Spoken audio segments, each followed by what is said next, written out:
What if the Incas didn't actually build their most famous walls? What if 200-ton stones fit together without mortar by design?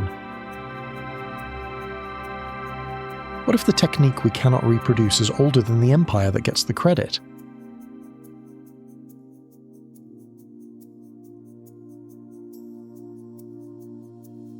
On a hill above the old Inca capital of Cusco, there is a wall. It's not a single wall, but three, built in a zigzag along the ridge, each tier rising higher than the last. The stones in the lowest tier are the size of small trucks. Some weigh more than 200 tons. None of them are square, none of them are the same size, and they fit together so tightly that you cannot slide a sheet of paper between them. The site is called Sacsayhuamán.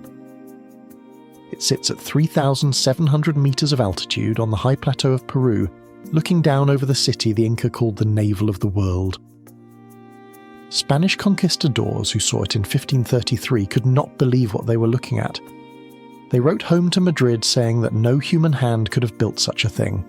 It had to be the work of demons. Demons, magic, or giants. Those were the explanations they reached for, because the alternative was that ordinary humans, working with bronze tools and ropes, had moved stones the size of houses. Let me try to describe what is actually there. The stones are polygonal. Some have 8 sides, some have 10.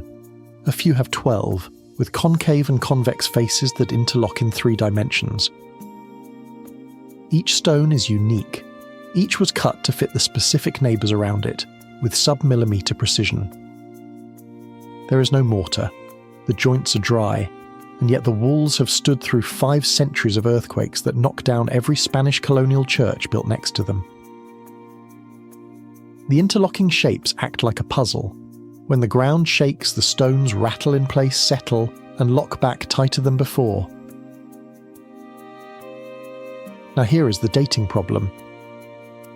The conventional story is that Sacsayhuamán was built by the Inca, starting around 1450 CE under the Emperor Pachacuti. But if you look at the walls closely, you see 3 different masonry styles. 3. At the bottom, the Cyclopean megaliths, 200-ton blocks, polygonal, almost machine-perfect. Above them, medium stones, rectangular, still finely cut but distinctly less refined. And on top, rough field stones, mortared together. Workmanship a child could spot as later, cruder, lower skill. The same wall, 3 eras of builders, the oldest, hardest layer at the bottom. And nobody knows who that oldest layer belongs to. We do not actually know how those stones were cut and fitted. The Inca did not have iron. They did not have steel. They had bronze tools, river sand for abrasion, and water levels made of cord. There are theories. Patient hand grinding over decades, specialised hardstone hammers, acoustic resonance, some claim, that allowed the surfaces to be vibrated into fit. Most archaeologists discount the more exotic ideas. But no modern team has reproduced what is up there on the hill, not at scale, not with anything close to the precision. And here is what almost nobody points out.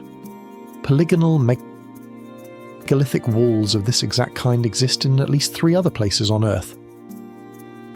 In central Italy, in the Apennine Mountains, walls called Pelasgian, pre-Roman, undated by anyone with confidence, use the same polygonal locking technique. In Greece, the so-called Cyclopean walls of Mycenae and Tiryns. In Egypt, the foundation course of certain temples at the Osirion in Abydos. In Japan, the lowest course of Osaka Castle. 3 continents, separated by oceans, the same impossible fit. There are 2 ways to read this. The conservative reading. Each civilization independently figured it out. Polygonal locking is the optimal earthquake-resistant masonry, and any culture working long enough with hard stone will reach it eventually. The more uncomfortable reading. Somewhere, sometime before our recorded history, someone figured this out. The knowledge spread, or seeded, or echoed across distance. I do not know which reading is correct. I do know that mainstream archaeology has not actually demonstrated by experiment that Bronze Age tools can produce a 100-ton polygonal lock. Whatever the answer, the lesson of Sacsayhuamán is small and useful. When the Inca emperor came to the hill above Cusco in the 1400s, the bottom of that wall was already there. He inherited it, he built his palace on it, he took the credit. And 600 years later, we still hand him the credit because we have no better story. But the stones do not lie about the stones.